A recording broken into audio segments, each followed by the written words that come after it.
सद्गुरु कबीर देव कहते हैं, एक युवक को कहा, अरे भाई तुम कहाँ जा रहे हो? तुम जिस रास्ते से जन्म लिए हो फिर उसी रास्ते को रात दिन चिंतन करते हो।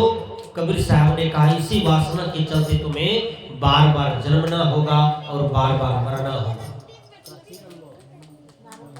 सद्गुरु कबीर कहते हैं कि यदि तुम जन्म मरण के चक्र से बचना चाहते हो तो समस्त प्रपंचायिक भोग जो है इनसे बचो, तब तुम चक्कर से बच सकते हो। एक कुत्ता सोया हुआ था, एक शौकीनबाज आदमी था। जब दीपावली आता था तो कुत्ता के पूंछ में पटका बांधता था,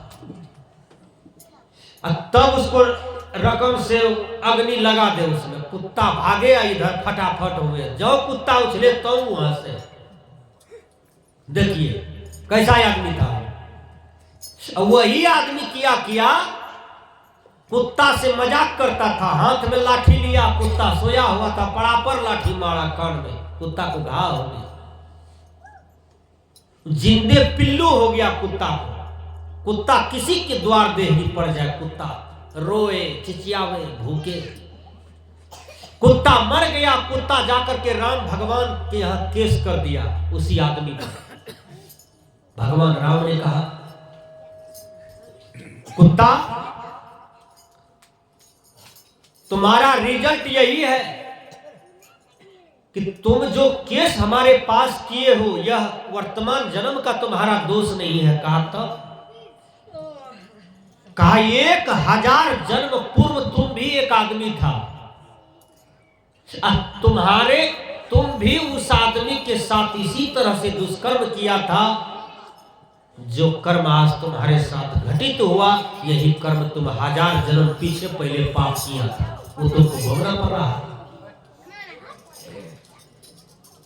आप एक ही जन्म में नहीं है, आप पत्थर देने ठोक जन्म लिए हैं। इससे पहले कितने जन्म लिए लड़का, उसको बताओ। उससे पहले आप कितने गांव में जन्म लिए, कितने जगह जन्म लिए, कितने का बेटा पोता बने हैं। पढ़िए नहीं गीता। भगवान कृष्ण कहते हैं, हे अर्जुन, जो आज तुम्हारा है कल किसी का था, परसों किसी का हो जाएगा। परिवर्तन ही संसार का नियम। कोई किसी का बेटा नहीं, कोई किसी का पोता नहीं, कोई किसी का पति नहीं, कोई किसी का कन्या नहीं। इस जन्म में है, दुल्हा जवाने है, कन्या मर गई, कहीं फिर उसको मनुष्य तन मिला तो फिर वो बढ़ेगी है। अभी आप दूसरा शादी करके इधर घर बसा रहे हैं, अब कन्या आपका मर गई, अब किसी के यहाँ जन्म ले लिया, बेटी बन गई, वो जवान हो गई, फिर दूसरे के यहाँ चली गई, तो आपका कन्या कैसे रहा? आप इस जन्म में सिंदूर दिए थे, आप इधर परिवार बसा लिए, फिर उधर मर करके उधर मनुष्य बन करके दूसरे के यहाँ चली गई, तो आपका कन्या कैसे रही? बोलिए तो। हर कोई किसी का परमानेंट नहीं है। इसलिए कृष्ण समझाते हैं, अर्जुन, जिस बेटा को तुम अब अपना अपना कह रहे हो, मेरा मेरा कह रहे हो, वह बेटा तुम्हारा 7 बार दादा बना है इससे पहले। इसलिए यहां कोई किसी का नहीं है, किसी से किसी का अस्थाई संबंध नहीं है। केवल मर तो जाओ, उसके बाद कोई नहीं। जब तक सांस है तब तक आस है कि मेरा है, वो तुम्हारा है, ये मेरा है। इसी में दुनिया चल रहा है। लेकिन ज्ञान की चश्मा से देखिए तो कोई किसी का नहीं, सब अकेले अकेला है। हर जीव, हर आत्मा अकेला ही अकेला है हमेशा। इसलिए समझने का प्रयास कीजिए। इसलिए कबीर साहब समझाते हैं, आदत बुरी सुधार लो, बस हो गया भजन। मन की तरंग मार लो, मन की तरंग मार लो, बस हो गया भजन। आदत बुरी सुधार लो, बस हो गया भजन। आदत बुरी सुधार लो, बस हो गया भजन।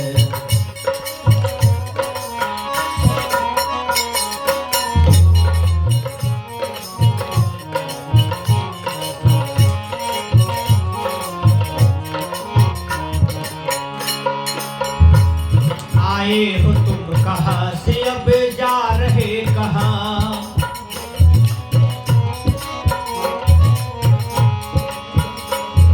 आए हो तुम कहाँ से, अब जा रहे कहाँ। जा रहे कहाँ, जा रहे कहाँ, जा रहे कहाँ। इतना तो दिल विचार लो, इतना तो दिल विचार लो, इतना तो दिल विचार लो, बस हो गया भजन। आदत बुरी सुधार लो, बस हो गया भजन। आदत बुरी सुधार लो, बस हो गया भजन।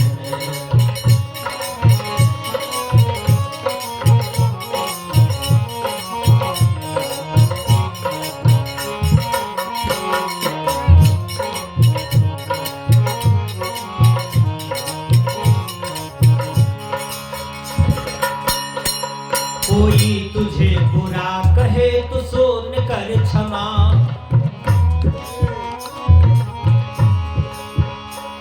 कोई तुझे बुरा कहे तो सुन कर क्षमा। किसी को बुरा कोई न कहे, अपनी बुराई निकाले तो ये सत्संग है, यही भजन है। अकबर ने बीरबल को कहा, बीरबल तुम्हारे मुंह में पैखाना है। अब बीरबल ने कहा, हजूर आपके मुंह में हलवा है। समझने का प्रयास कीजिए।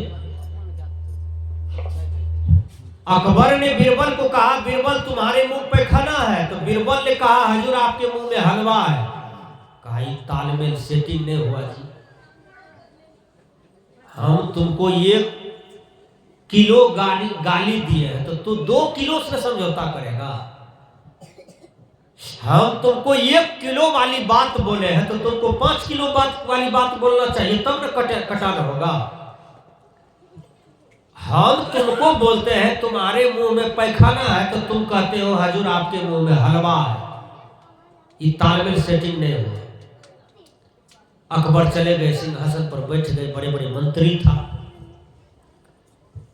बीरबल भी गए, बगल में बैठ गए।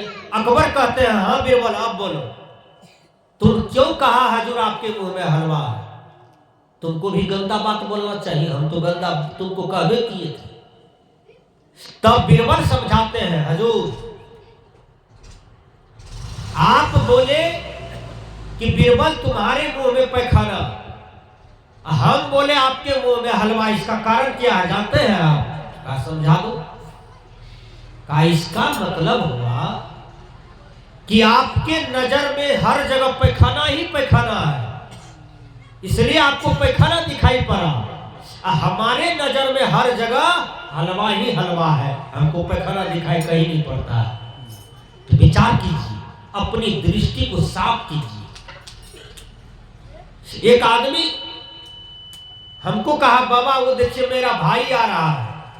निकले, भाई आ रहा है तो साहेब मंत्री करना, प्रणाम करना।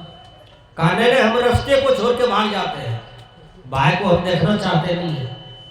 छठी मैया से कहते हैं, हे मैया 2 ठो शुभ कबूलते हैं, कब इसको दुनिया से उठा लीजिए।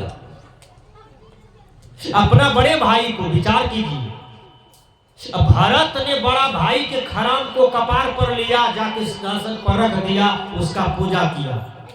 भरत कैसा कर्तव्य किया। ऐ दुनिया के लोग, संसार में भाई सबसे श्रेष्ठ होता है, उत्तम होता है। कितनों दुश्मन हो जाए लेकिन राज कभी भाई से नहीं छिपाइएगा। अब बड़ा बड़ा यदि काम करना हो तो वह बात नारी को नहीं बताइएगा, वो काम सफल नहीं होगा। इसलिए कि नारी थोड़ा हल्की माइंड की होती है, वो कहीं कहीं बोल देगी, नहीं बोलेगी तो बातें नहीं बचेगी। इसलिए सदगुरु कबीर चेताते हैं, आए हो तुम कहां से, अब जा रहे कहां। इतना तो दिल विचार लो, बस हो गया भजन। हम कहां से आए हैं, हम मां के गर्भ से आए हैं। रात दिन फिर उसी के भोग में लिप्त रहते हैं। कबीर साहब ने कहा संयम, ठीक से समझिए, संयम। जो संयम कर लिया, जो पुनः सत्य अहिंसा ब्रह्मचर्य में लौट गया तो फिर उसकी कल्याण की वृद्धि वहीं से शुरू हो जाता है। फिर धीरे धीरे वो जन्म मरण की चक्कर को डिब्बा को मूंद देता है ठेपी से। फिर वह जीव मोक्षमय हो जाता है, मुक्तमय हो जाता है। सदगुरु कबीर कहते हैं यही तो मानव जीवन का लक्ष्य है कि समझना पड़ेगा कि हम कहां से आए हैं, अब मर के फिर कहां जाना है। बहुत बड़ा प्रश्न है, समझिए। सत्संग का मतलब ये नहीं है कि मुड़ी डोलाना, हाव में हाव करना। सत्संग का मतलब ये है कि हम आए कहां से हैं, अब फिर मर के जाना कहां है। यही 2 पॉइंट पर विचार कीजिए, आपका सत्संग सफल, आपका भोज भंडारा सफल, आपका मानव जीवन सफल।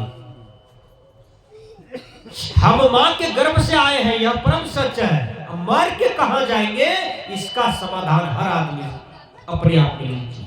हम बता देते हैं आप मर के कहां जाइए। एक महात्मा जी मरने के काल में उसका इच्छा हो गया, बगल में पड़ोसी का बेर का पेड़ था, बेर का पेड़, उसमें सुंदर सुंदर बेर का फल आया था।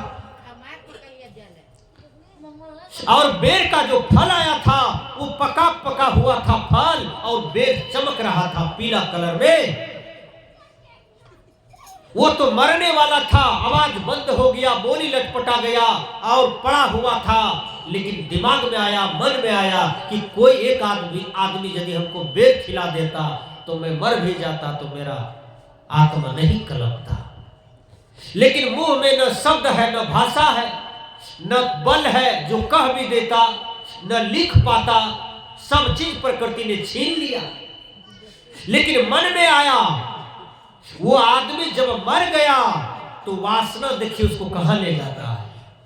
वासना का मतलब चुंबक, कर्म का चुंबक। जैसे चुंबक रख दीजिए बगल में, लोहा रख दीजिएगा तो चुंबक खींच लेता है उसको। उसी प्रकार जैसे इस आत्मा निकलता है शरीर को त्याग करके, तो उसको 1 सेकंड फुर्सत नहीं है कि हम पत्थर देवा के टट्टी पर कहीं बैठे रहे, बांस के फरकी पर बैठे रहे। आत्मा को 1 सेकंड फुर्सत नहीं है। उधर घर तैयार है, आत्मा निकला जाके साइलेंट हो गया। विचार कीजिए कहां साइलेंट हुआ। महात्मा जी का प्राण टूटा, चला गया बेर में, पिल्लू का शरीर था उसी में साइलेंट हो गया। क्योंकि अंतिम इच्छा में बेर का वासना बनाया, बेर का इच्छा किया, नहीं मिला तो बेर में पिल्लू बन करके बेर को खाया। विचार कीजिएगा, वही जन्म हो गया। इसलिए मरने की काल में लोग क्यों कहता है बढ़िया बढ़िया काम करो, बढ़िया बढ़िया बात बोलो, बढ़िया बढ़िया गुरु का नाम ला। क्यों लोग कहते हैं पुराने लोग, यही वजह है।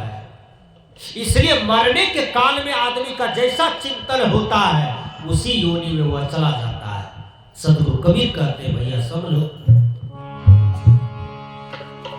कोई तुझे बुरा कहे तो सुन कर क्षमा,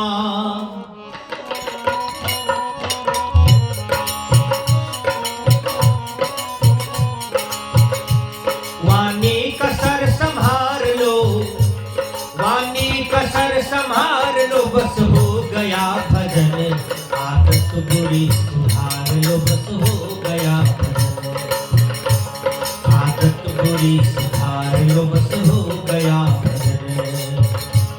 मन की तरंग मार लो, मन की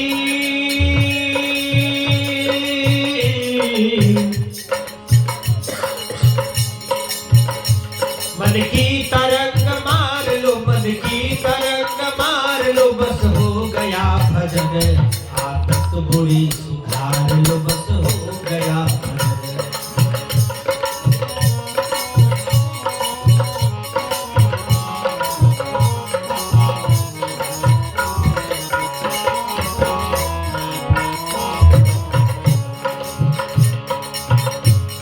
एक ही सभी के साथ बन जाए सो करो, नेकी सभी के साथ बन जाए सो करो,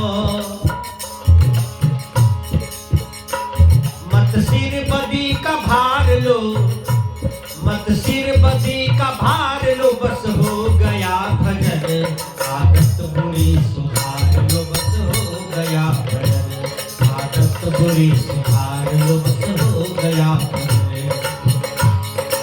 की तरक मार लो, मन की तरक मार लो, बस हो गया भजन, आदत बुरी सुधार लो, बस हो गया भजन, आदत बुरी सुधार लो, बस हो गया भजन।